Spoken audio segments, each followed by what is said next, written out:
Kotabommali PS. ఈ cinema రివ్యూలోకి వెళ్లే ముందు మీకు ఇన్ఫర్మేషన్, సంక్రాంతికి వైజాగ్ వస్తున్నా. సో ఈ టైంలో రిలీజ్ అయ్యే అన్ని థియేటర్కల్ రిలీజెస్కి రివ్యూ ఇస్తాను. నెక్స్ట్ రివ్యూ అయితే హనుమాన్ మూవీ ఈవినింగ్ 6:30 ప్రీమియర్ షోకి వెళ్తున్నా. అంటే అరౌండ్ 10 PM రివ్యూ అప్లోడ్ చేస్తా. సో ఇక ఈ కోటబొమ్మాలి విషయానికి వస్తే 2021లో నయట్టు అనే పేరుతో మలయాళంలో రిలీజ్ అయిన సినిమాకి రీమేక్గా తీసిందే ఈ కోటబొమ్మాలి. 2 hours 16 minutes రన్ టైంతో థియేటర్స్లో రిలీజ్ అయ్యి బాగానే ఆడి ఇప్పుడు ఆహాలో స్ట్రీమ్ అవుతుంది. గుజరాత్లో ఆ టైంలో షోస్ లేక మిస్ అయిన సినిమాని ఇప్పుడు చూసాక నాకైతే బాగానే నచ్చిందండి. మధ్యలో కొంచెం అప్ అండ్ డౌన్ అవుతూ వెళ్ళినప్పటికీ నాకైతే మంచి సాటిస్ఫాక్షన్ వచ్చింది సినిమా చూసాక. నేనైతే ఒరిజినల్ నయట్టుని చూడలేదు.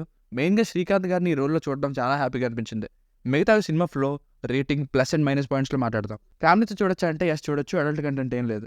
బేసిక్ స్టోరీ లైన్ ఏంటంటే కోటబొమ్మాలి స్టేషన్లో ఉన్న ముగ్గురు పోలీసులు, హీరో హీరోయిన్ ఇంకా శ్రీకాంత్ గారు ఒక పెళ్లి పార్టీకి వెళ్ళి పోలీస్ వెహికల్లో రిటర్న్ అవుతున్న టైంలో నైట్ టైం వాళ్ళ వలన ఒక యాక్సిడెంట్ అవుతుంది. అసలు యాక్సిడెంట్ ఎలా జరిగింది, ఆ యాక్సిడెంట్ వాళ్ళని ఎలాంటి ప్రమాదంలోకి పడేసింది, మధ్యలో పాలిటిక్స్ ఎలాంటి రోల్ని ప్లే చేశాయి, చివరికి వీళ్ళకి ఏం జరిగింది అన్నది స్టోరీ.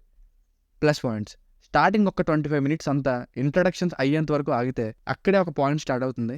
ఇంటర్వెల్ వరకు ఎంగేజింగ్గా, థ్రిల్లింగ్గా పరిగెట్టిన సినిమా. మెయిన్గా శ్రీకాంత్ గారి రోల్లోని తెలివిని, అట్ ద సేమ్ టైం క్లైమాక్స్లోని మంచి ఎమోషన్కి ఈయన యాక్టింగ్ బాగా ప్లస్ అయింది.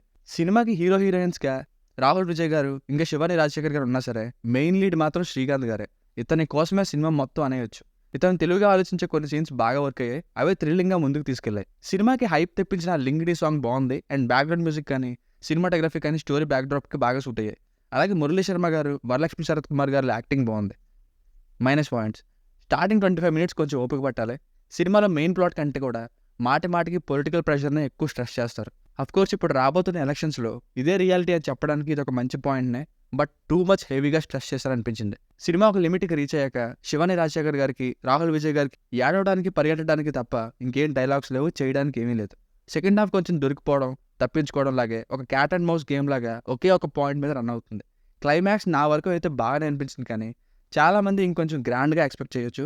సో అంత గ్రాండ్గా ఉండదు, చాలా కూల్గా ఎండ్ అవుతుంది. ఫాదర్ అండ్ డాటర్ ఎమోషన్ని సినిమా మొత్తం ఇంపార్టెన్స్ ఇచ్చి లాస్ట్లో ఎందుకు హైలైట్ చేయకుండా సింపుల్గా చూపించేశారో అర్థం కాలేదు. ఈ ఎమోషన్ని ఇంకొంచెం ఫినిషింగ్ బాగా ఇచ్చుంటే బాగుంది. సో ఫైనల్గా మూవీకి వర్డిక్ట్ ఏంటంటే కొంచెం అప్ అండ్ డౌన్ అవుతూ వెళ్తుంది. అయినా సరే ఇన్ని మైనస్లు చెప్పినా సరే ఈ సినిమా స్టిల్ ఇంట్రెస్టింగ్గానే వెళ్తుంది. సో చూడాలని అనిపిస్తుంది. It's a decent thriller. దీనికి రేటింగ్ వచ్చేసి ఇది నా ఒపీనియన్ 3.25/5. మీకు కనుక నా రివ్యూ నచ్చినట్లయితే మరిన్ని రివ్యూస్ కోసం మన ఛానల్ని సబ్స్క్రైబ్ చేసుకోండి. Thank you.